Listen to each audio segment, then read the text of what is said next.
সালাম জানাই। আসসালামু আলাইকুম ওয়া রাহমাতুল্লাহি ওয়া বারাকাতুহু। আউযু বিল্লাহি মিনাশ শাইতানির রাজীম। বিসমিল্লাহির রাহমানির রাহিম। يا أيها الذين آمنوا ادخلوا في السلم كافة ولا تتبعوا خطوات الشيطان إنه لكم عدو مبين صدق الله العظيم। সূরাতুল বাকারার অসংখ্য ফজিলত তাফসীরের মধ্যে বর্ণনা করা হয়েছে। সূরা বাকারা সর্ববৃহত্তম একটি সূরা, আড়াই পারা বিশিষ্ট একটি সূরা। এই সূরার অসংখ্য হাদিস তাফসীর ইবনে কাসির অসংখ্য তাফসীরে সূরা বাকারার ফজিলত বর্ণনা করা হয়েছে, কিন্তু আমি সেই দিকে যাচ্ছি না, সরাসরি আলোচনায় চলে যাচ্ছি। আমি যে আয়াতটি আপনাদের সামনে তেলাওয়াত করেছি, আমি যেখানে যে মাহফিলেই কথা বলি, একটা মূল লক্ষ্য নিয়ে কথা বলি, একটা টার্গেট নিয়ে কথা বলি, একটা নির্দিষ্ট বিষয়বস্তু নিয়ে কথা বলি। আজও তারই ধারাবাহিকতায় একটি আয়াত তেলাওয়াত করেছি। আমার আয়াতে আলোচনার মূল বিষয়বস্তু হলো সোজা হও। একটু জবাব দেবেন, আলোচনার সাবজেক্ট কি? আরো জোরে মনে রাখবেন। আমি যখন যে আয়াত নিয়ে কথা বলি, এই আয়াতের একটা নির্যাস বের করার চেষ্টা করি, মূল একটা থিম বের করার চেষ্টা করি যে কোনো আয়াতে। তো এই আয়াতের মূল থিমটা হচ্ছে সোজা হও। বলেন তো, সোজা হওয়া লাগবে না লাগবে না? সবাই বলেন। মরার আগে না পরে? আগে। রাজারাও সোজা হবে, প্রজারাও সোজা হবে, ধনীও সোজা হবে, গরিবও সোজা হবে, গাঁজাখোরও সোজা হবে, একটা মদখোরও সোজা হবে। সোজা হওয়া লাগবে, রেহাই পাওয়ার কোনো উপায়, সোজা আমাদেরকে হওয়া লাগবে, এর থেকে বাঁচার কোনো উপায় নেই। এখন আছেন সোজা যে হওয়া লাগবে, এটা কি সন্দেহ আছে আপনার?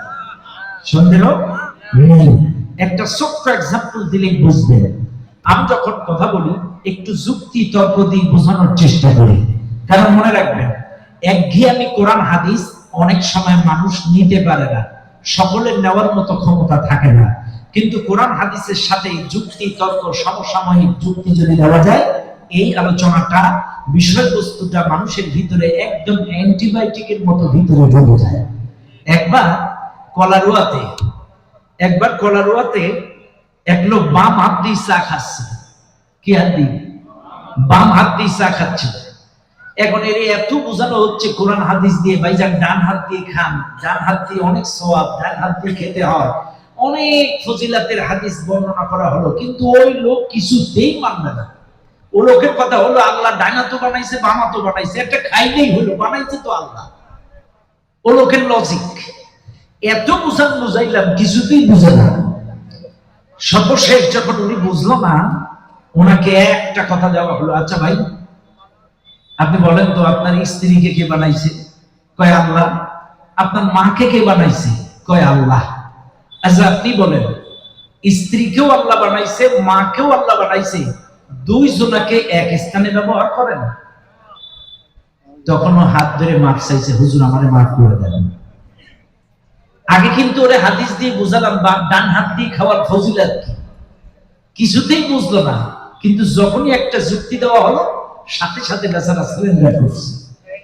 এই জন্য আমাদের কিছু কিছু যুক্তি আমি দেই, যেমন সোজা হওয়া যে লাগবে, এটা অস্বীকার করার কোনো সুযোগ নেই। আমাদের সাতক্ষীরাতে ট্রেন লাইন হবে শুনতেছি, আলহামদুলিল্লাহ। ট্রেনে উঠছেন আপনারা?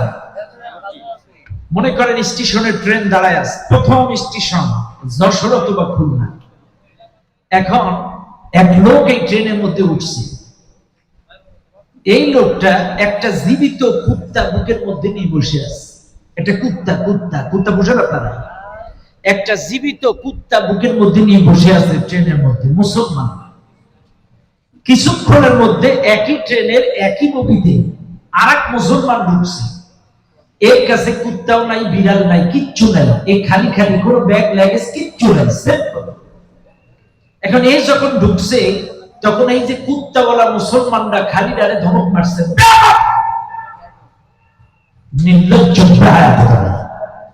খালি মুসলমানরা লাভ দিয়ে উঠছে। কি হলো? বলতেছে, দেখ আমি যে একজন মুসলমান বসে আছি, তুই কি আমারে দেখোস নাই? তুই সালাম দিলি না কেন? আমি যে একজন মুসলিম বসে আছি, তুই সালাম না দিয়ে ঢুকলি কেন? তখন খালি মুসলমানরা বলছে, ভাই এতদিন জানতাম কুত্তা থাকে ইহুদিদের, খ্রিস্টানদের কোলে পিঠে, ওদের সংস্কৃতি, ওদের কাজ, এটা ওদের কোলে পিঠে থাকে। এটা যে মুসলমানের কোলে পিঠেও থাকে এটা আমার জানা আছে না।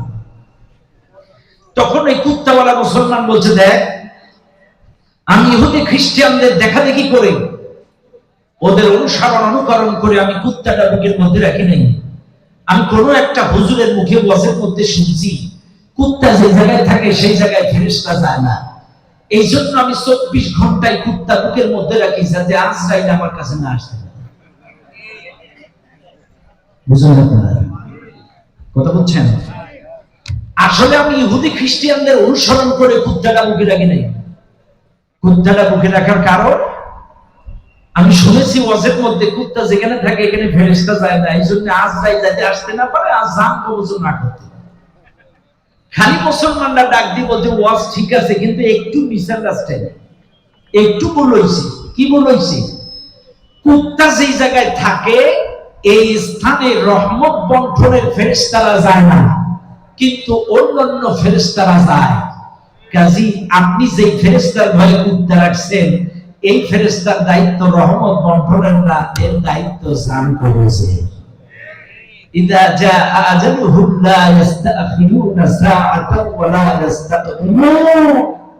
সময় যখন এসে যাবে, এক সেকেন্ড কমানো বা বাড়ানোর ক্ষমতা কাউকে দিবে না। নির্দিষ্ট সময়ে তোমার জানটা কবজ করে ফেলবে।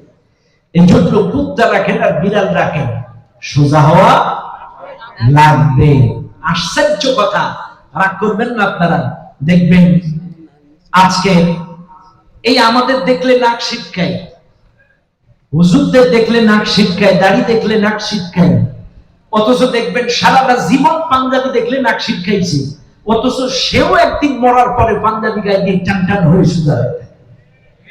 সারা জীবন পাঞ্জাবি বিরোধিতা করছে, কিন্তু মরার পরে পাঞ্জাবি পরে কি পরে না? পরে কি পরে না? পরে। এখন আসেন, তাহলে সোজা হওয়া লাগবে, তাতে কোনো সন্দেহ নাই। এখন আসেন সোজা কেমনে হবে? আল্লাহ পাক বলেন, ইয়া আইয়ুহাল্লাযীনা আমানু, হে যারা ঈমান এনেছো। এবার আসুন এই দুনিয়ার মানুষ, ঈমানদার কারা? এই মাহফিলে যারা আছেন একটু ভালো করে বেরেন্দি খাটান।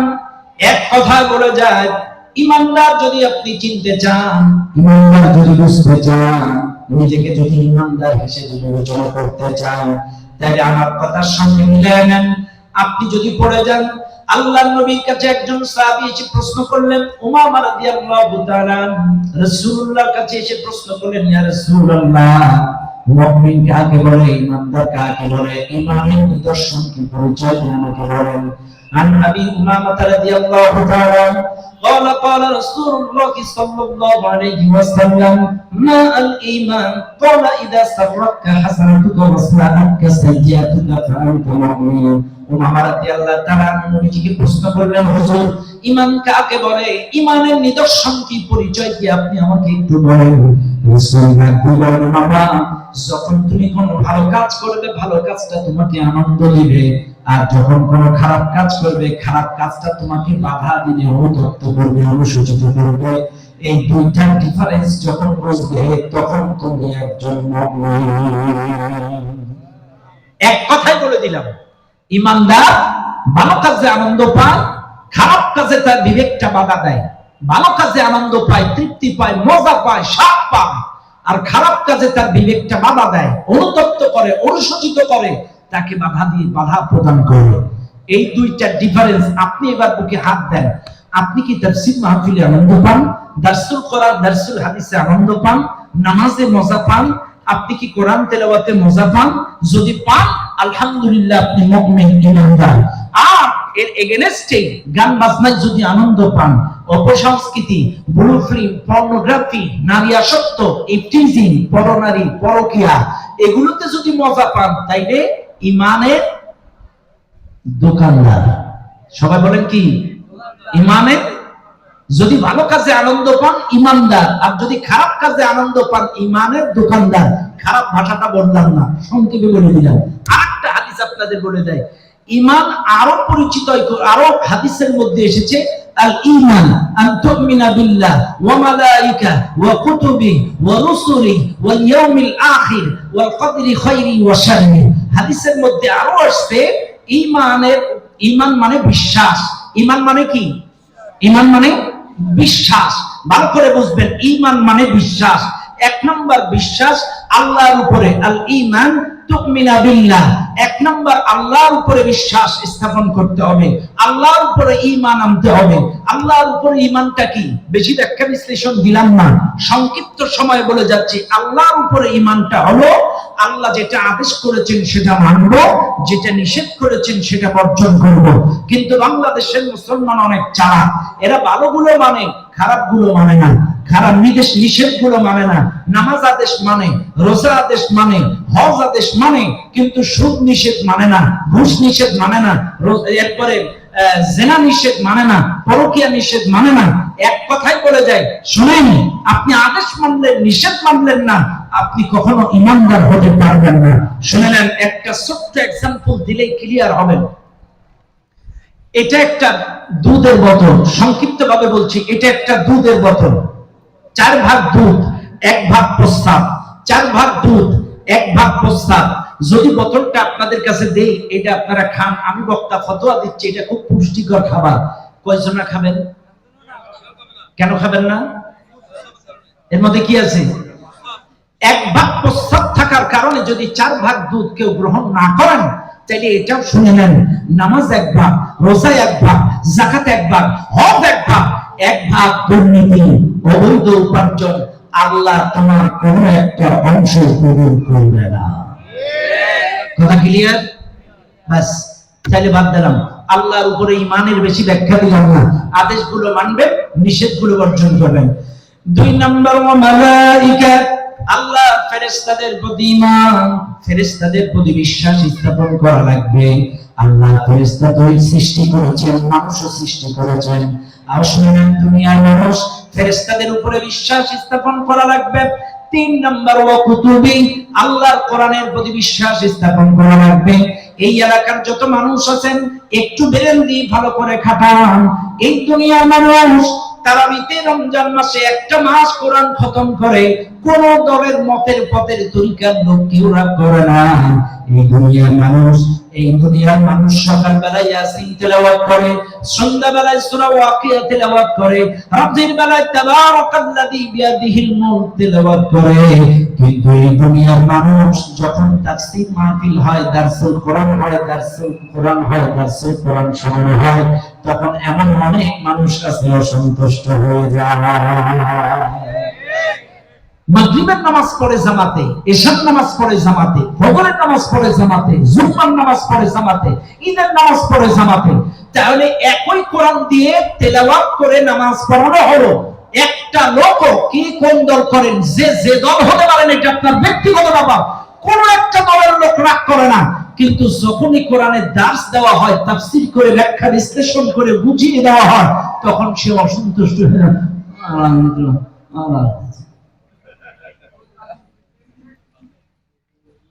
কেন? আল্লাহ কোরআনের প্রতি আপনার ঈমান নাই। আপনি নামাজের আয়াতগুলো বিশ্বাস করেন, রোজার আয়াতগুলো বিশ্বাস করেন, হজের আয়াতগুলো বিশ্বাস করেন, জিকিরের আয়াতগুলো বিশ্বাস করেন, কিন্তু কিতাবের আয়াত বিশ্বাস করেন না, জিহাদের আয়াত বিশ্বাস করেন না, ইকামতে দ্বীনের আয়াতগুলো বিশ্বাস করেন না, আল্লাহর জমিনে আল্লাহর দ্বীন কায়েম করতে হবে এগুলো বিশ্বাস করেন না। আল্লাহর কসম, আপনি পরিপূর্ণ ঈমানদার হতে পারবেন না। আপনি কোরআনের কিছু মানবেন, কিছু মানবেন না, তা হতে পারে না। আপনাকে কোরআনে 6666টি আয়াতে কম আর বেশি যতগুলো আয়াত আছে আপনাকে প্রত্যেকটা আয়াতের প্রতি ঈমান আনতে হবে। আমি আবার বলছি, এই কয়েকটা খুঁটির উপরে যেমন ছাউনিটা দাঁড়ায় আছে, ঈমানের কয়েকটা খুঁটির উপরে আপনার ঈমানটা দাঁড়িয়ে আছে। এক নাম্বার আল্লাহর প্রতি ঈমান, দুই নাম্বার ফেরেশতাদের প্রতি ঈমান, তিন নাম্বার ওয়া কুতুবি আল্লাহ কোরআনের প্রতি ঈমান। তাইলে কোরআনের কিছু অংশ মানবেন, কিছু মানবেন না? সবগুলো মানা সবাই বলেন লাগবে? সবগুলো মানা লাগবে? ব্যাচ, আর ব্যাখ্যা দিলাম না। এরপরে আসেন রাসূলি, রাসূলের প্রতি ঈমান, রাসূলের প্রতি বিশ্বাস স্থাপন করা লাগবে। রাসূলের প্রতি ঈমানটা কেমন? এই দুনিয়ার মানুষ মনে করে শুধুমাত্র পাগড়ি মাথায় দিলাম, লম্বা দাড়ি রাখলাম, আর রবিউল আউয়াল মাস আসলে মিলাদ দিয়া জিলাপি খেলাম, রবিউল আউয়াল মাস আসলে মহব্বত উতলায়া উতলায়া ফেলাইলাম। আছে না? আজকে আশ্চর্য হয়ে যাবেন, এদেশের মানুষ শুধুমাত্র কিছু সুন্নাত তারা আমল করে, কিন্তু সব সুন্নাতের ইত্তেবা তারা করে না। কথা বলেন ঠিক না? এটা অনেক ব্যাখ্যা বিশ্লেষণ ছিল, কিন্তু আমি পূর্ণাঙ্গ আয়াতটা শেষ করতে পারবো না। তবে মনে রাখবেন, রাসূলের প্রতি ঈমান আনা লাগবে, রাসূলের প্রতি ঈমান আনতে হবে। মান ইউতি'র রাসূল ফাকাদ আতা আল্লাহ, মা আতাকুমুর রাসূল ফাখুযুহু ওয়া মা নাহাকুম আনহু ফান্তাহু। অসংখ্য আয়াত দ্বারা আল্লাহ পাক প্রমাণ করে দিয়েছেন, শুধু আয়াত না হাদিসের দ্বারাও প্রমাণ করেছেন। আপনি যদি রাসূলকে মহব্বত না করেন, রাসূলের ইত্তেবা অনুসরণ অনুকরণ যদি না করেন, আপনার একটি ইবাদতও কবুল হবে না, একটি ইবাদতও কবুল হবে না। এখন বলবেন হুজুর বুঝায়, এখন একটু বুঝাইয়া দিই। ভাইরা আমার, সেক্রেটারি সাহেব আপনি ট্রাক চালাইতে পারেন? পারেন না। আমি জাস্ট উদাহরণ দিচ্ছি, আমার বাজান মুরব্বী মানুষ বুঝাচ্ছি। আমার বাজান ট্রাক চালাইতে পারে না। এখন বর্ডার সাইড ভোমরাত থেকে এক ট্রাক পেঁয়াজ দিলাম বাজানের কাছে, বাজান এই ট্রাক পেঁয়াজটা আগামীকাল সকালবেলা ঢাকা কাঁচা বাজারে পৌঁছে দেবেন। ট্রাক কি ঢাকায় যাবে না ফাঁকায় যাবে? কেন যাবে? হ্যাঁ, বুঝবেন কিন্তু, কারণ আমার চাচার ট্রেনিং নাই, অভ্যাস নাই, লাইসেন্স নাই, তার কোন রকম ট্রেনিং নাই। এই জন্য আমার চাচার ট্রাকটা গন্তব্যে নিয়ে যেতে পারবে না, সড়ক দুর্ঘটনায় চিত হয়ে যাবে। এটা যেমন বাস্তব, ঠিক তেমনি করে রাসূলুল্লাহর সুন্নাতের ইত্তেবা যদি প্রত্যেকটা ক্ষেত্রে না করেন, পারিবারিক জিন্দেগি, অর্থনৈতিক জিন্দেগি, রাজনৈতিক জিন্দেগি, সামাজিক জিন্দেগি, সাংস্কৃতিক জিন্দেগি, পররাষ্ট্রনীতি, গোটা জিন্দেগিতে রাসূলুল্লাহর জীবন আদর্শ থেকে যদি ট্রেনিং না নেন, আপনার কোন একটা ইবাদত আল্লাহর দরবারে পৌঁছবে না। আপনাকে রাসূলুল্লাহর জীবন আদর্শ থেকে ট্রেনিং নেওয়া লাগবে। লাকাদ কানা লাকুম ফি রাসূলিল্লাহি উসওয়াতুন হাসানা। অসংখ্য জায়গায় আল্লাহ পাক বলছেন রাসূলুল্লাহর জীবন আদর্শ থেকে তোমাকে ট্রেনিং নেওয়া লাগবে, রাসূলের ইত্তেবা অনুসরণ অনুকরণ করা লাগবে। সব জায়গায় না, কিছু কিছু জায়গায়? সব জায়গায় আসি। আমি বলবো কোন কোন জায়গায় আপনারা নেই, আমি দেখবো একটা একটা করে। তাহলে 4 নাম্বার গেল। 5 নাম্বার ওয়াল ইয়াউমিল আখির, আখিরাতের প্রতি বিশ্বাস স্থাপন করা লাগবে। ও দুনিয়ার মানুষ, কিয়ামতে আপনাকে আমাকে ওঠা লাগবে, আল্লাহর দরবারে হাজিরা দেওয়া লাগবে। ফালিয়াউমা লা তুজলামু নাফসুন শাইআন ওয়া লা তুজজাউনা ইল্লা মা কুনতুম তা'মালুন। সেদিন কারোর প্রতি কোনো জুলুম করা হবে না, আপনি দুনিয়ায় যা করবেন তার প্রতিদান আপনাকে দেওয়া হবে। কিয়ামতের ময়দানে আপনি আমি যখন আল্লাহর দরবারে হাজির হয়ে যাব, আল্লাহর দরবারে হাজির হওয়ার পরে আমার আপনার বিচার কার্য শুরু হবে। এটা অনেক লম্বা আলোচনা, কিন্তু সেদিকে আমি যাব না। তবে মনে রাখবেন, আখিরাতের প্রতি বিশ্বাস স্থাপন করা লাগবে। আপনাকে আমাকে কিয়ামতে হাজির হওয়া লাগবে, এটা আপনাকে আমাকে বিশ্বাস করতে হবে। এরপরে ওয়াল কদরি খায়রিহি ওয়া শাররিহি, তাকদীরের ভালো মন্দের প্রতি বিশ্বাস স্থাপন করা লাগবে। তাহলে আমরা বুঝলাম, ইমানদার যদি নিজেকে দাবি করতে চান, ইমানদার যদি কি নিজেকে পরিচয় দিতে চান, 1 নাম্বার আল্লাহর প্রতি ঈমান, 2 নাম্বার ফেরেশতাদের প্রতি ঈমান, 3 নাম্বার আল্লাহর কোরআনের প্রতি ঈমান, 4 নাম্বার রাসূলের প্রতি ঈমান, 5 নাম্বার আখিরাতের প্রতি ঈমান, 6 নাম্বার তাকদীরের ভালো মন্দের প্রতি ঈমান আপনাকে আনা লাগবে। বাস, তাইলে ঈমানের ব্যাখ্যা বিশ্লেষণ আর দিব না। আল্লাহ তাআলা বলছেন, ইয়া আইয়ুহাল্লাযীনা আমানু, হে যারা ঈমান এনেছো। তাইলে ঈমানদার কারা? ঈমানদার কি? ঈমানদারের বৈশিষ্ট্য কি হওয়া লাগবে? ইমানদার সম্পর্কে, ইমানদার হতে গেলে কি কি গুণাবলী থাকা লাগবে, কার কার উপরে বিশ্বাস স্থাপন করা লাগবে, এটা সংক্ষিপ্ত ধারণা আপনাদেরকে দিলাম। তাহলে আমি ইমানের উপরে সংক্ষিপ্ত আলোচনা আপনাদেরকে শোনালাম। এবার আসেন, আল্লাহ পাক বলেন, ইয়া আইয়ুহাল্লাযীনা আমানু, হে যারা ঈমান এনেছো, উদখুলু ফিস সিলমি কাফা, ঈমানদারদেরকে বললেন ইসলামের মধ্যে পরিপূর্ণ দাখিল হয়ে যাও, পরিপূর্ণ প্রবেশ করে সোজা হয়ে যাও। এখন প্রশ্ন, আল্লাহ ঈমানদারদেরকে এই কথা বললেন কেন? আল্লাহ তো ইয়া আইয়ুহান নাস উদখুলু ফিস সিলমি কাফা এই কথা বলতে পারতো, হে মানুষ সকল, তোমরা ইসলামের মধ্যে পরিপূর্ণ দাখিল হয়ে যাও। কারণ ইহুদি, খ্রিস্টান, হিন্দু, সুদখোর, ঘুষখোর, গাঁজাখোর সব মানুষ এখানে ঢুকে যেত। কিন্তু যারা ঈমানদার, ঈমানদারদেরকে আল্লাহ কথা বললেন কেন? তাহলে বোঝা গেল ঈমান আনার পরেও সবাই পরিপূর্ণ ইসলাম মানে। সবাই বলেন মানে। এই জন্যই আল্লাহ বলছেন, হে ঈমানদারগণ, ইসলামের মধ্যে পরিপূর্ণ প্রবেশ করো। এখন আসেন, ইসলামের মধ্যে প্রবেশ করবেন কিভাবে? মনে করেন আমার হুজুর, মাহফুজ হুজুর, যদি আপনারা হুজুরের বাড়িতে যান খুঁজতে, হুজুর কই? হুজুর যদি পুকুরে যায় বলবে হুজুর পুকুরে গেছে। হুজুর যদি বিলে যায় বলবে হুজুর বিলে গেছে। হুজুর যদি ঘেরে যায় বলবে হুজুর ঘেরে গেছে। ঘেরে গেছে, পুকুরে গেছে, মাঠে গেছে, বা এই রাস্তা দিয়ে হাঁটতে হাঁটতে ওই দিকে গেছে, এগুলো বলবে।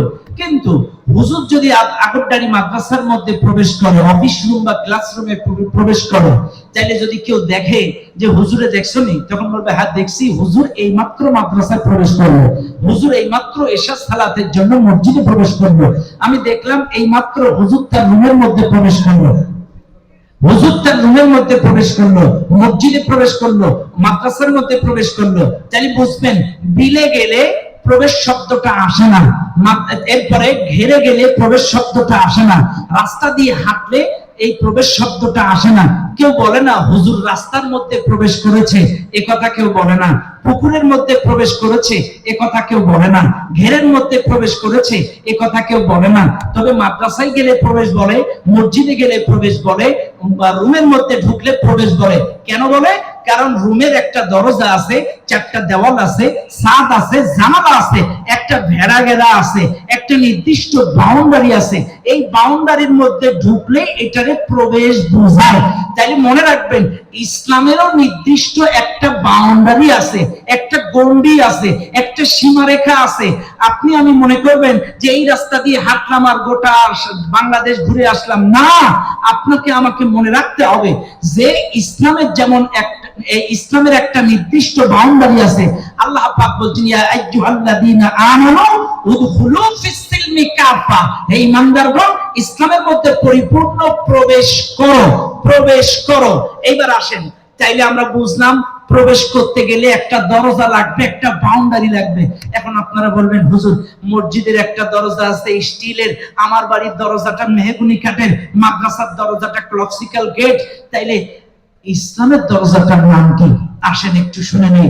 ইসলামের দরজাটার নাম হলো লা ইলাহা ইল্লাল্লাহু মুহাম্মাদুর রাসূলুল্লাহ সাল্লাল্লাহু আলাইহি ওয়াসাল্লাম। চিৎকার মেরে বলেন সুবহানাল্লাহ। ইসলামের দরজাটার নাম হচ্ছে কালিমা।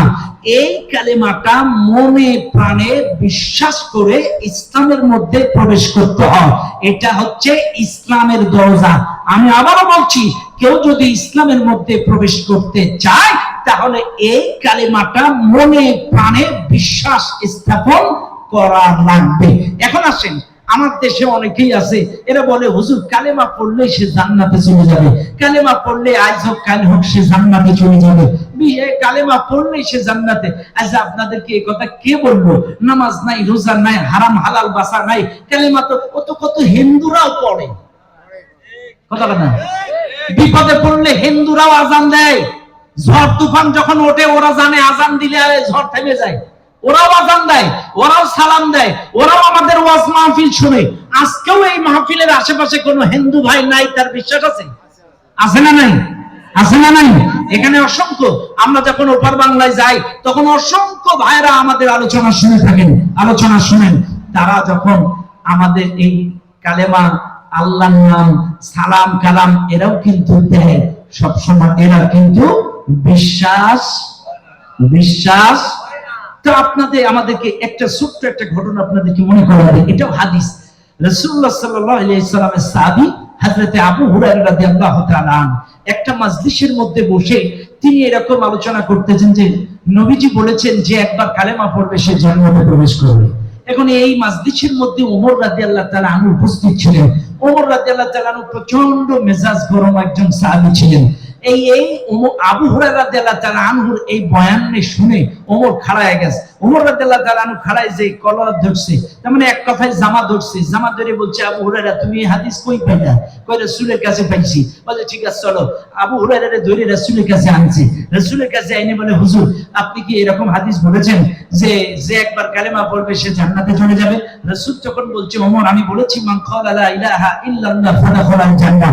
তখন ওমর বলতেছে, হুজুর খারান, এই যে মান ক্বালা লা ইলাহা ইল্লাল্লাহ দাখালাল জান্নাহ, দাখালা ইয়াদখুলু মানে প্রবেশ করা, দাখালাল জান্নাহ দিলে তো জান্নাতে প্রবেশ করত, কিন্তু আপনি ফাদাখালাল জান্নাহ কেন বললেন? ফা যেখানে থাকে একটা কিন্তু থাকে, একটা প্রশ্ন থাকে, একটা অতঃপর থাকে। আপনি মান ক্বালা লা ইলাহা ইল্লাল্লাহ দাখালাল জান্নাহ না দিয়ে মান ক্বালা লা ইলাহা ইল্লাল্লাহ ফাদাখালাল জান্নাহ কেন দিলেন? এই ফার ব্যাখ্যা কি, কারণটা কি?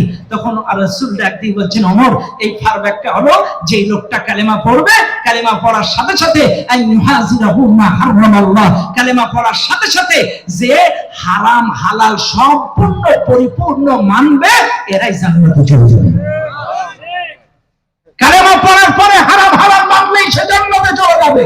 আপনি কালেমা পড়লেন, হারাম হালালের ধার ধারেন না, সুদ ঘুষের ধার ধারেন না, জিনা ব্যভিচারের ধার ধারেন না, আপনি আল্লাহর আদেশ নিষেধের পরোয়া করেন না, আপনি কালেমা পড়লেই জান্নাতে যেতে পারেন না। এদেশে অনেক মানুষ আছে তারা কালেমা জবান দিয়ে স্বীকার করে, কিন্তু বাস্তবতার ভিত্তিতে তারা কালেমা মানে না। কথা বলেন ঠিক না বেঠে? মনে রাখবেন, শুধু দাড়ি টুপি পাঞ্জাবি থাকলেই লোকটা জান্নাতে যাবে না। 100% হারাম হালাল যারা মানবে, কালেমা পড়ার সাথে সাথে হারাম হালাল যারা মানবে, এরাই আল্লাহর জান্নাতে চলে যাবে। এবার আসেন এই কালেমার দাওয়াত দিয়েছেন প্রত্যেকটা নবী। এই কালেমার দাওয়াত দিয়েছেন ঈসা আলাইহিস সালাম, এই কালেমার দাওয়াত দিয়েছেন মুসা আলাইহিস সালাম, এই কালেমার দাওয়াত দিয়েছেন ইব্রাহিম আলাইহিস সালাম, এই কালেমার দাওয়াত দিয়েছেন আমার আপনার নবী, এই কালেমার দাওয়াত দিয়েছেন সাহাবা আজমাইনরা, তাবেঈনরা, সবাই এই কালেমার দাওয়াত দিল। এবার আসেন তো একটু মিলায়া নেন, ভালো করে মিলায়া নেন। আমার রাসূলের কাছে যখন ওহী এলো, আমার রাসূল চলে গেল মক্কাবাসীর কাছে। মক্কাবাসীর কাছে যে বলছে, মক্কার মানুষেরা, আমি যদি এখন বলি পাহাড়ের কিনারায় লোক লুকায় আছে তোমাদের মারবে, কথাটা কি বিশ্বাস করবা? বলে হ্যাঁ করব। তুমি মুহাম্মদ, তুমি আল আমিন, তুমি বিশ্বস্ত, তুমি সাদিক, তুমি সত্যবাদী, তুমি বড় ভালো মানুষ, আজ অব্দি কোনোদিন মিথ্যা কথা কও নাই, আজকেও বলবা না। তখন বলছে যে ঠিক আছে, তাহলে বলে দাও, ইয়া আইয়ুহান নাস কুলু লা ইলাহা ইল্লাল্লাহ। যেই দাওয়াত দিয়েছে, আবু লাহাবের পায়ের কাছে ছিল পাথরের টুকরা, টাস করে ছেলে মারলো, রাসূলের কপাল দিয়ে এখান থেকে ফেরে রক্ত বের হলো। এখন আপনারা বোঝার চেষ্টা করেন, ও ভাই সেই সময়কার মানুষের ভাষা ছিল আরবি, আমার রাসূলও কালেমাটা দাওয়াত দিলেন, কালেমাটাও ছিল আরবি। এখন আসেন, তাহলে রাসূল যে দাওয়াতটা দিলেন কালেমাটাও ছিল আরবি, আর ওই সময়কার আরব বিশ্বের মানুষের মাতৃভাষাও ছিল আরবি। তাহলে যখনই কালেমার দাওয়াত দিল, রিয়াকশন হলো, ওরা মূল মারমাত্র বুঝে গেল, সাথে সাথে রিয়াকশন হয়ে পার্শ্ব প্রতিক্রিয়া হয়ে পাথর মারলো। কিন্তু আমার বাংলাদেশে আসেন তো, তাবলীগ বলেন, চরমনাই বলেন, ফুরফুরা বলেন, মাছ ভান্ডারি বলেন, যত মানুষ এই দেশে কালেমার দাওয়াত দেয়, ওরা কালেমার দাওয়াত দেয় আরবিতে, আর আমাদের ভাষা হলো বাংলা। কথা বুঝেন না আপনারা? এই জন্য কোনো পার্শ্ব প্রতিক্রিয়া হয় না, কোনো রিয়াকশন হয় না, কারণ আমরা তো এটার কথা বলেন, এই জন্য কোনো রিয়াকশন পার্শ্ব প্রতিক্রিয়া জোরে বলেন হয়, কারণ তাদের ভাষা ছিল আরবি, রাসূল কালেমাটা দাওয়াত দিলেন আরবি, পার্শ্ব প্রতিক্রিয়া হলো, তারা বুঝলো, তারা মূল মর্মার্থ বুঝলো, এই কালেমার অর্থ বুঝলো, রাসূলকে মেরে রক্তাক্ত করে দিল, রাসূলকে শিয়াবে আবি তালিবের পাহাড়িয়া জেলখানায় বন্দী করলো। আর আজ আমার বাংলাদেশের কালেমার দাওয়াত দেয় আরবিতে, আর আমরা বাংলা ভাষাভাষী মানুষ যে যার মতো ব্যাখ্যা দিয়ে দেয়। কেউ বলছে কালেমা মানে নামাজ, আমরা তাই বিশ্বাস করে নিলাম। কেউ এসে বলছে কালেমা মানে জিকির করা, আমরা তাই বিশ্বাস করে নিলাম। কেউ এসে বলছে কালেমা মানে হচ্ছে পাগড়ি ধরে বায়াত নেওয়া, আমরা তাই বিশ্বাস করে নিলাম। তার মানে আমরা তো আরবি বুঝি না, যে যা বোঝালো আমরা তাই বুঝে নিলাম। জোরে বলেন ঠিক না ঠিক? একটু বোঝার চেষ্টা করেন। তাইলে এই কালেমাটা হলো ইসলামের দরজা। এই কালেমাটা মনে প্রাণে বিশ্বাস করতে হবে, আল্লাহ ছাড়া কোনো মাবুদ নাই, আল্লাহ ছাড়া আইনদাতা নাই, আল্লাহ ছাড়া কোনো মাবুদ নাই, ইলাহ নাই। এখন আসেন আমি আপনাদেরকে সংক্ষিপ্ত ভাবে বোঝাই। এই কালেমা প্রতিষ্ঠার চেষ্টা করেছিল রাসূল। এখন আসেন আমরা কেন কালেমা প্রতিষ্ঠার আন্দোলন করি, বোঝার চেষ্টা করেন। আপনাদেরকে একটু বোঝার দরকার। আল্লাহু আ'লাম। এই জায়গায় অনুসরণযোগ্য বিশ্ববিজয়ী বড় বড় আলেম আছে, এদের সামনে কথা বলাটা অনেক টাফ ব্যাপার। তারপরেও আমার ক্ষুদ্র জ্ঞানে আমি বলছি, ভালো করে বোঝার চেষ্টা করবেন মুসলমানেরা। আমরা কেন ইসলামী আন্দোলন করি, কেন ইসলামী আন্দোলন করি, কেন কালেমা প্রতিষ্ঠার আন্দোলন করি, কেন কালেমা প্রতিষ্ঠার আন্দোলন করি, বোঝার চেষ্টা করেন। এক নম্বর, আমরা ইসলামী আন্দোলন করি কেন? এক নম্বর কারণ হলো, মনে রাখবেন, দ্বীনের সমস্ত কাজগুলোকে মেনে নেওয়াটা ইবাদত, আর দ্বীনি আন্দোলন করাটা হচ্ছে খিলাফত। আবার বলছি, দ্বীনের সমস্ত কিছু মেনে নেওয়াটা ইবাদত, আর দ্বীনি আন্দোলন করাটা হচ্ছে খিলাফত। এখন আসেন, খিলাফতটা পাইলেন কোন জায়গায়? খিলাফতটা আমরা কিন্তু রূহের জিন্দেগিতে আমরা কিন্তু প্রতিশ্রুতিবদ্ধ। আল্লাহ আমাদের কি হিসেবে প্রেরণ করেছে? এই সরে কর না, এই জানেন না আপনারা? আল্লাহ আমাদের কি হিসেবে প্রেরণ করেছে? খলিফা হিসেবে, প্রতিনিধিত্ব করার জন্য আমাদেরকে প্রেরণ করেছে। তাইলে আমরা কিন্তু প্রতিশ্রুতিবদ্ধ যে আমরা খেলাফতি আন্দোলন করব, খেলাফত কায়েম করব। কারণ খেলাফত আমরা কায়েম করব, এটা আমরা প্রতিশ্রুতিবদ্ধ রূহের জিন্দেগিতে। এখন এই জন্যই আমরা ইসলামী আন্দোলন করি, এক নাম্বার। দুই নাম্বার কারণ কেন ইসলামী আন্দোলন করি? দুই নাম্বার কারণ হলো ব্যক্তি জীবনটা সুন্দর করার জন্য করি। দুই নাম্বার, ব্যক্তি জীবনটা সুন্দর করার জন্য, পারিবারিক জীবনটা সুন্দর করার জন্য, সমাজ ও রাষ্ট্র ব্যবস্থাটা সুন্দর করার জন্য ইসলামী আন্দোলন করি। এইবার আসেন আপনাদেরকে বোঝানোর জন্য বলি, ব্যক্তি জীবন কিভাবে সুন্দর করবেন। ইসলামী আন্দোলন যারা করে তারা ব্যক্তি জীবনে তারা রিপোর্ট ব্যবহার করে। বিশ্বাস করেন, আল্লাহু আ'লাম, একটা ছত্র ছায়ায় একটা রুটিনের মধ্যে যারা চলে তাদের জীবন পাল্টে যায়। অনেক মানুষ আজকে ফিরে এসেছে ইসলামী আন্দোলনের ছত্র ছায়ায় এসে। অনেক পথভ্রষ্ট মানুষ, অনেক গাঁজাখোর, মদখোর, সুদখোর, অনেক ইসলাম বিরোধী নাস্তিক মুক্তার এই নির্দিষ্ট রুলস রেজুলেশনের মধ্যে আসার কারণে তারা দৈনন্দিন 5 ওয়াক্ত নামাজ পড়েছে কিনা একটা রিপোর্ট বইতে সই করা লাগে। তারা কোরআন কয় পৃষ্ঠা তেলাওয়াত করা লেগেছে একটা টিক দেওয়া লাগে। ইসলামী সাহিত্য পড়েছে কতটা সেটা লেখা লাগে। এরপরে কয়জনকে দাওয়াতি কাজ করা লেগেছে এটার একটা রিপোর্ট করা লাগে। একটা বাইন্ডিং এর মধ্যে, রুলস রেজুলেশনের মধ্যে থাকা কারণে ব্যক্তি জীবন আমাদের সুন্দর। আমরা কোনো মানুষকে মারি না, আমরা চিটার বাটপারি করি না, আমরা টেন্ডারবাজি চাঁদাবাজি করি না, আমরা মানুষকে আঘাত করি না, অর্থের মাধ্যমে ক্ষমতার মাধ্যমে মানুষকে গালিগালাজ করি না, আমরা আঘাত করি না। কারণ একটা নির্দিষ্ট রুলস রেজুলেশন, একটা বাইন্ডিং এর মধ্যে থাকা কারণে আমাদের ব্যক্তি জীবন সুন্দর ইসলামী আন্দোলন করার কারণে। কথা বলেন না কেন? তাই ব্যক্তি জীবনটা সুন্দর হলো এই রুলস রেজুলেশন মানার কারণে। এবার আসেন পারিবারিক জীবনটা সুন্দর করি এই ইসলামী আন্দোলনের কারণে আমাদের পারিবারিক জীবন সুন্দর। ইয়া আইয়ুহাল্লাযীনা আমানু উ আনফুসাকুম ওয়া আহলিকুম নারা। আল্লাহ বলেন, হে ঈমানদারগণ, তোমরা নিজেরা জাহান্নামের আগুন থেকে বাঁচো, আহল পরিবার পরিজনদেরকেও বাঁচাও।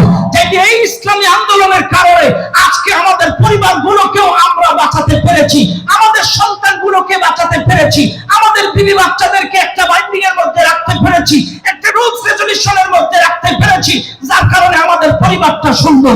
এবার আসেন তিন নাম্বার সমাজ ও রাষ্ট্র ব্যবস্থাটা সুন্দর করার জন্য আমরা ইসলামী আন্দোলন করি। শুধু ব্যক্তি জীবনে না, শুধু পারিবারিক জীবনে না, আমাদের টার্গেট সমাজ ও রাষ্ট্র ব্যবস্থা ইসলাম কায়েম করা, ইসলামী আন্দোলন কায়েম করা, ইসলাম কায়েম করাটাই আমাদের টার্গেট। এখন আপনারা বলবেন, হুজুর সমাজ ও রাষ্ট্র ব্যবস্থা ইসলাম কি দরকার? ইসলাম তো ব্যক্তি জীবনে মানলেই। সমাজ রাষ্ট্র ব্যবস্থা ইসলামের কি দরকার? ব্যক্তি জীবনে নামাজ পড়বো, জিকির করবো, বাড়ি আসবো, সমাজ রাষ্ট্র ব্যবস্থা কি দরকার? আচ্ছা ভাই, একটা সিম্পল উদাহরণের যুক্তি আমার একটা উত্তর দেন আপনারা। মনে করেন আপনি একটা বাসে উঠছেন, একটা হানিফ, একে ট্রাভেলস বা কে লাইন বা সাতক্ষীরা লাইন, যে কোনো একটা পরিবহনে উঠছেন। দেখা দৃষ্টিকোণ থেকে আপনার ড্রাইভার ড্রিঙ্কস করতেছে, মদ খাচ্ছে, আপনারা 50 জন যাত্রী এই ড্রাইভারের সাথে ঢাকায় যাবেন না? কেন যাবেন না? হ্যাঁ, বুঝেন কিন্তু, তাইলে মাথার ড্রাইভারের সাথে আপনি যাবেন না। আচ্ছা বাদ দিলাম, লোকটা মাতাল না কিন্তু স্টিয়ারিং চালাইতে পারে না, হেল্পার, ও খালি এদিক ওদিক করে হুম হাম করে ব্রেক মারে, কদম তলায় এসে নেমে যাবেন না, এর সাথে যাব না। কিন্তু কি করবেন, আপনার কিন্তু বাস থেকে নামার উপায় নেই, কারণ এই ড্রাইভার বদলাতে হবে, আন্দোলন করে ড্রাইভার পরিবর্তন করবেন, কারণ বাস থেকে নামার সুযোগ নেই, ঢাকায় আপনাকে যাওয়াই লাগবে। তাই কি করতে হবে, ড্রাইভার পরিবর্তন করতে হবে। ড্রাইভার যদি পরিবর্তন হয়, তাইলে ভালো ড্রাইভার যদি আসে, আমরা এই পরিবহনে ঢাকায় পৌঁছাতে পারবো। কিন্তু শুনে নেন, আজকে সমাজ রাষ্ট্র ব্যবস্থায় ইসলাম কেন দরকার? কারণ একজন মাতাল, একজন দুর্নীতিবাজ, একজন দুর্নীতিবাজ, একজন খারাপ, একজন বাজে মানুষ যদি সে জায়গায় বসে আর তার হাতে যদি স্টিয়ারিং থাকে, আমরা ইমানদার পরেজগার কখনো জান্নাতের আশা করতে পারি না। জান্নাতের আশা করতে হবে একজন সৎ শাসকের হাতে স্টিয়ারিং দেওয়া লাগবে, এই গাড়ি জান্নাতে চলে যাবে, কোনো সন্দেহ নয়। আমার কথায় আপনারা রাগ করবেন না, আমার প্রত্যেকটা কথা বিবেক দিয়ে খাটান। তাহলে ড্রাইভার যদি ভালো হয়, গাড়ি গন্তব্যে যায়, আর ড্রাইভার যদি খারাপ হয়, গাড়ি গন্তব্যে যায় না। আমার আপনার টার্গেট জান্নাত। আরো সহজ সরল ভাবে বুঝায় দেই। মনে করেন আমার সেক্রেটারি বাজান যাবে ঢাকায়, কোন জায়গায় যাবে, কোন জায়গায়?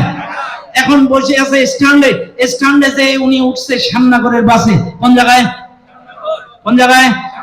আচ্ছা, এইবার আমার বাজান সামনে করে বাসে উঠে দোয়া করছে, আল্লাহ সুবহানাল্লাযী সাখখারা লানা হাযা ওয়া মা কুন্না লাহু মুকরিনিন ওয়া ইন্না ইলা রাব্বিনা লামুনকালিবুন বিসমিল্লাহি তাওয়াক্কালতু আলাল্লাহ লা হাওলা ওয়া লা কুওয়াতা ইল্লা বিল্লাহ। এরপরে বিসমিল্লাহি মাজরিহা ওয়া মুরসাহা ইন্না রাব্বি লাগফুরুর রহিম। আল্লাহুম্মা সাল্লি আলা মুহাম্মাদ। আল্লাহ, আমি যাব ঢাকায়, সামনে করে বাসে উঠে বসে গেছি, সহি সালামতে ঢাকায় পৌঁছায় দাও। দোয়া কবুল হবে না? কেন কবুল হবে না? কোন জায়গায় বাসে উঠছে, যাবে কোন জায়গায়? ব্যাস, তাইলে আমার চাচা যদি শ্যামনগরের বাসে উঠে ঢাকায় যাওয়ার দোয়া করে, দোয়া কবুল হবে? হবে? হবে? ব্যাস, তাইলে কথা কিন্তু ক্লিয়ার, আপনারাই জবাব দিলেন। তাইলে আপনার বিবেক যদি বলে এই বাস শ্যামনগরের ঢাকায় যাবে না, ওই বাস থেকে নামেন, যেই বাস ঢাকায় যান ওই গাড়িতে ওঠেন। তাহলে আপনাদেরকে সহজ সরল ভাবে বোঝা যায়, আপনি কোন না কোন রাজনৈতিক দলের গাড়ির যে আপনি প্যাসেঞ্জার। এখন আপনার বিবেকের কাছে প্রশ্ন করেন, আমার এই গাড়ি জান্নাতে যাবে তো? আপনার বিবেক যদি বলে না, এই গাড়ির ড্রাইভার জান্নাত চেনে না, স্টেশনে নামাজের বিরতি দেয় না, নীতি নৈতিকতার কথা বলে না, এই গাড়ি জান্নাতে যাওয়ার কোনো আশঙ্কা নেই, এখনো সময় আছে, নামেন, যে গাড়ি জান্নাতে যায় ইসলামী আন্দোলন কোরআনের গাড়িতে উঠে যাবে।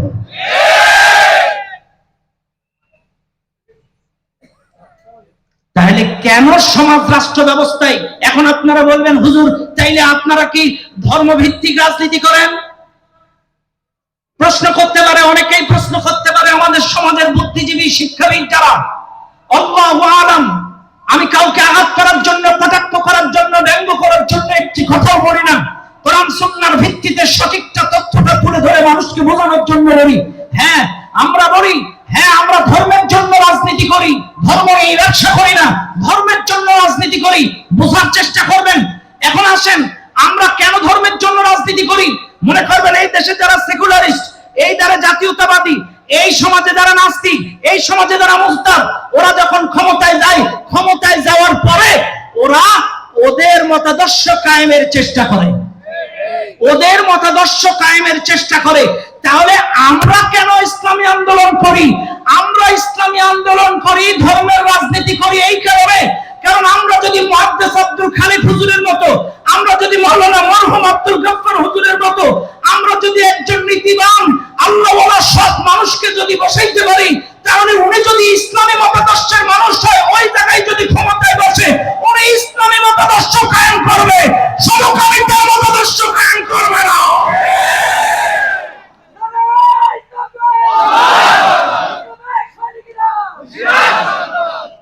কথা বলেন ঠিক না ঠিক? তাহলে বুঝবেন যে যে মতাদর্শের ক্ষমতায় যাওয়ার পরে তার মতাদর্শ কায়েমের চেষ্টা করে। কথা বল না কেন? যে যে মতাদর্শের সে সেই মতাদর্শ কায়েমের চেষ্টা করে, কিন্তু আমরা আল্লাহওয়ালা একজন সৎ মানুষ বসাইতে চাই। কেন চাই? কারণ সে যদি ওখানে যায়, সে কি করবে? কোরআনের মতাদর্শ কায়েমের চেষ্টা করবে। কথা কন না কেন? ঠিক না বেঠিক? রাগ করবেন না বাপ, বুঝার চেষ্টা করেন। আমার কথা রাগ করেন নাকি আপনারা? বোঝার চেষ্টা করেন। আপনাদেরকে বোঝানোর জন্য বলছি, রিপিট করছি কথাটা। আমার রাসূল যখন মার খেয়ে আসলো তায়েফের কাছ থেকে, কাফেরদের কাছ থেকে মার খাইলো, আবু লাহাব মারে বের করে দিল, রক্ত রঞ্জিত হয়ে রাসূল চলে আসলেন। এবার আসেন, আমার রাসূলকে রাতের অন্ধকারে আবু জেহেল, আবু লাহাব, উতবা, শাইবা, উতাইবা, কাফের বেঈমানেরা একত্রিত হয়ে বসে তারা সিদ্ধান্ত নিল যে কোনো কায়দায় মুহাম্মদকে কনভার্ট করা লাগবে, নাইলে নেতৃত্ব, কর্তৃত্ব, ক্ষমতা থাকবে না। তাইলে কি করা যায়? মুহাম্মদকে ডাকো, মুহাম্মদকে ডাকো। মুহাম্মদকে ডাকা হলো, মুহাম্মদকে ডেকে বলা হলো, মুহাম্মদ তুমি কি নারী চাও? না। গাড়ি চাও? না। সম্পত্তি চাও? না। সম্পদ চাও? না। তুমি কি এই প্রেসিডেন্টের চেয়ারটা চাও? আবু জেহেল প্রেসিডেন্টের চেয়ারটাও ছেড়ে দিতে চাইছিল মুহাম্মাদের কাছে, কিন্তু মুহাম্মদ চেয়ারটা নিতে রাজি হয়নি। কেন হয়নি? বোঝার চেষ্টা করেন, বোঝানোর জন্য বলছি। কারণ মুহাম্মদ চেয়ারটা নেয়নি কারণ একটাই, কারণ প্রত্যেকটা নবীরাই শাসন ব্যবস্থা চেয়েছিল, ক্ষমতা চেয়েছিল, চেয়ার চেয়েছিল কার কাছে?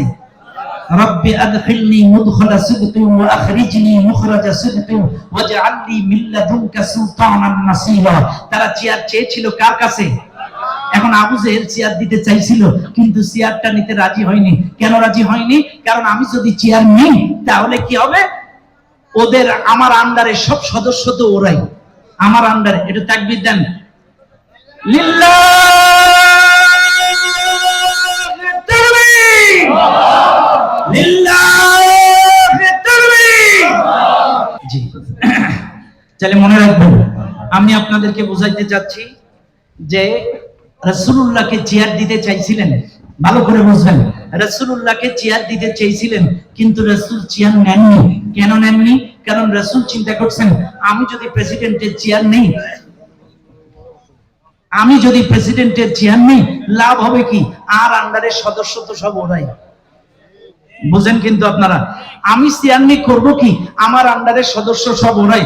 আমি যদি একটা প্রস্তাব করি, আস-সারিকু ওয়াস-সারিকাতু, চোর চুরি করলে চোরের হাত কেটে দাও, এইবার স্পিকার বলবে এই প্রস্তাবের পক্ষে কে আছেন?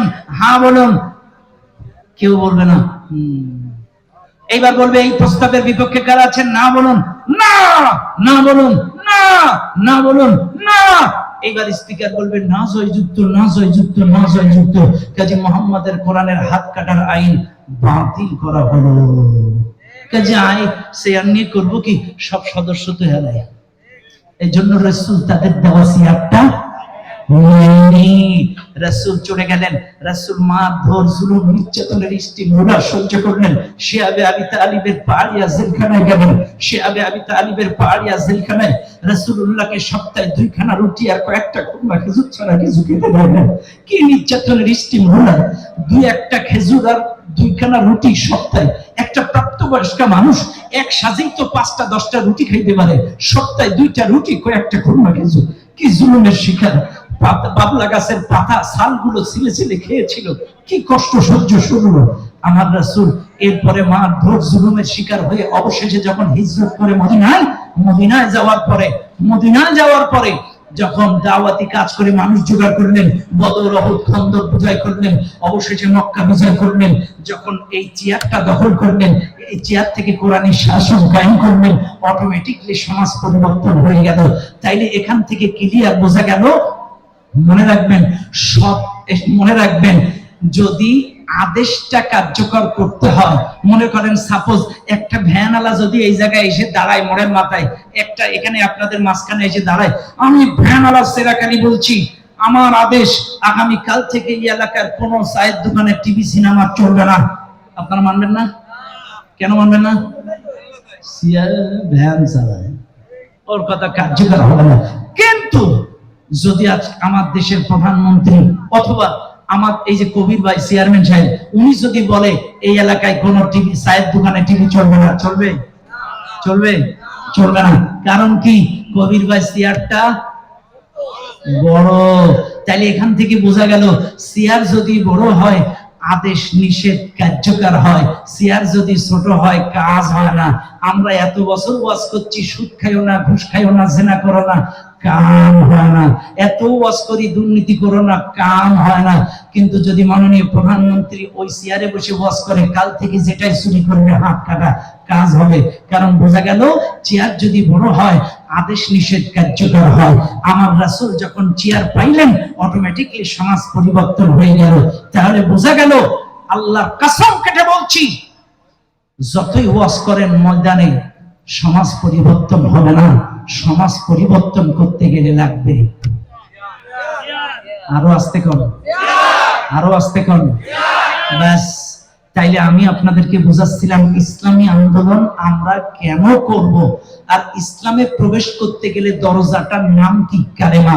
আমি বুঝাচ্ছিলাম আমানু দুখুলু ফিস সিলমি কাফা, ইসলামের মধ্যে পরিপূর্ণ প্রবেশ করার ব্যাপারে কেবলমাত্র দরজা দিলাম, এখনো চতুর্ধারে দেওয়াল, ছাদ, জানালা, পুরা বিল্ডিং বাকি। আল্লাহু আলাম।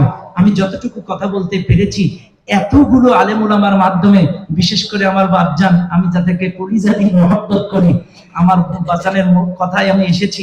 এই যে কথা বলার সুযোগ পেয়েছি আমার বাজানদের কথায়, আমি নিজেকে ধন্য মনে করছি। আমি যতটুকু বলেছি, যা বলেছি, একটু নিজের ব্যক্তিগত কথা বলিনি।